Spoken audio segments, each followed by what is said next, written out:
Seorang ibu, kisah nyata di Saudi. Ini di Riyadh ini sudah masyhur ceritanya nih. Antara seorang ibu dengan seorang TKW dari Indonesia. Ada satu ibu sudah divonis di Saudi. Operasi kanker dia terakhir sebulan lagi. Kalau tidak berhasil, dianggap sudah mati dari sisi medis. Ini keberhasilannya kecil sekali, 10%. 90% mati orang ini. Sebulan lagi menurut ilmu medis. 3 hari setelah divonis begitu sama dokter, sebulan lagi operasi terakhir, datang pembantunya dari Indonesia. Seminggu pembantu itu kerja, bagus sekali kerjanya. Masya Allah bersihin rumah, masak segala. Tuan rumahnya ini senang. Tapi selama dia kerja seminggu, ada satu perilaku TKW ini, pembantu ini, yang selalu membuat tuannya mau nanya sama dia tapi nggak enak. Akhirnya setelah seminggu itu ditanya, ternyata dia kalau siang hari, habis selesaikan kerjaan semua, habis siapin makan, dia masuk kamar mandi, lama di kamar mandi pembantu ini. Nggak tahu buat apa gitu. Pas dia keluar dari kamar mandi, setelah seminggu ditanya sama majikannya, maaf saya mau tanya, kenapa kamu ini setiap masuk kamar mandi, lama, ngapain gitu kan. Langsung nangis tiba-tiba TKW itu menangis, pembantu itu menangis. Dia tanya kenapa kamu nangis, dia bilang ceritanya begini sebenarnya. Sebelum saya berangkat ke Saudi di Riyadh ini, 12 hari, ya sebelum saya berangkat ini, 12 hari sebelumnya saya baru melahirkan. Dan saya punya bayi di Indonesia. Saya lagi susuin.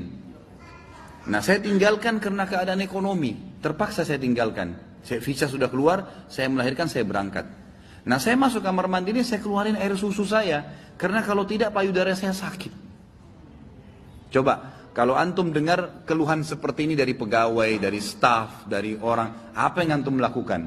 Perhatikan perilakunya muslimah ini, ya. Majikannya buat apa? Ini ternyata menjadi penyebab, penyakitnya hilang. Apa yang dia buat? Dia bilang baiklah. Sambil dia nangis, dia dengar ceritanya, dia bilang baiklah. Dia masuk gajinya itu 800 rial per bulan. Tuannya ini kebetulan punya duit di rumahnya, diambil dikali 24 bulan, 2 tahun. Ini kurang lebih ya, sekitar 20 ribu rial sekian, 50 juta rupiah. Dikasih pembantunya, ini uang kamu ambil.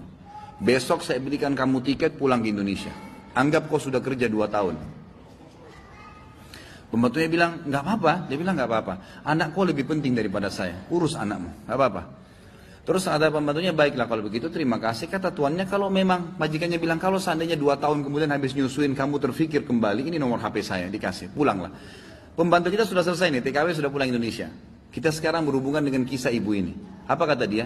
Semenjak pembantu itu berangkat, mulai hari itu setiap hari saya menangis. Menangisnya bukan karena sedih penyakit saya merasa terharu, susah menggambarkannya, terharu betul dan bersyukur kepada Allah. Bagaimana Allah membukakan pintu itu buat saya. Saya selalu bersyukur terus sama Allah karena saya bisa memberikan, terfikir untuk kasih gaji 2 tahun. Mungkin kalau terjadi pada kita bilang, baiklah kamu pulang aja minimal. Pernah gak antum terfikir kasih gajinya lengkap semua? Gitu kan? Dia bilang, saya terharu kenapa saya bisa lakukan itu. Dan saya selalu bersyukur sama Allah, saya bisa lakukan sementara memang ini ada vonis mati dekat lagi secara medis gitu kan. Dia bilang, tiap hari saya menangis. Dan setiap kali saya menangis, saya merasa ada satu kepuasan dan keadaan saya lebih baik. Ringkas cerita, tiba masa operasi, ditelepon rumah sakit, disiapin semuanya alat operasi. Ini sudah jelas akan menemui ajal kalau secara medis. Tiba di rumah sakit, dicek sebelum operasi, dokternya duduk setelah cek di kursi lalu bertanya, kamu berobat kemana sebulan ini? Kata ibunya, saya nggak berobat kemana-mana. Kamu tahu nggak, kanker kamu nggak ada, sedikit pun nggak ada, akarnya nggak ada, sembuh total, nggak ada, nggak mungkin terjadi secara medis. Ibu itu tersenyum lalu mengatakan, kalau betul apa yang dokter ucapkan, itu karena sedekah saya. Diceritain sama dia ceritanya, begini. Dokternya jadi nangis, dokternya bilang apa? Subhanallah, yang telah membukakan mata hati saya, ternyata yang menyembuhkan bukan obat sama dokter. Tapi siapa? Allah subhanahu wa ta'ala. Ambil pelajaran ikhwas sekalian. Ternyata amal-amal soleh itu bisa membuat kita keluar dari masalah. Abdullah bin Umar dan Abdullah bin Abbas radhiyallahu anhum ajma'in, itu kalau beliau sedang menghadapi masalah dan tidak pecah, beliau keluar cari orang miskin dan sedekah, gitu kan? Keluar bertawassul dengan amal soleh, seperti itulah.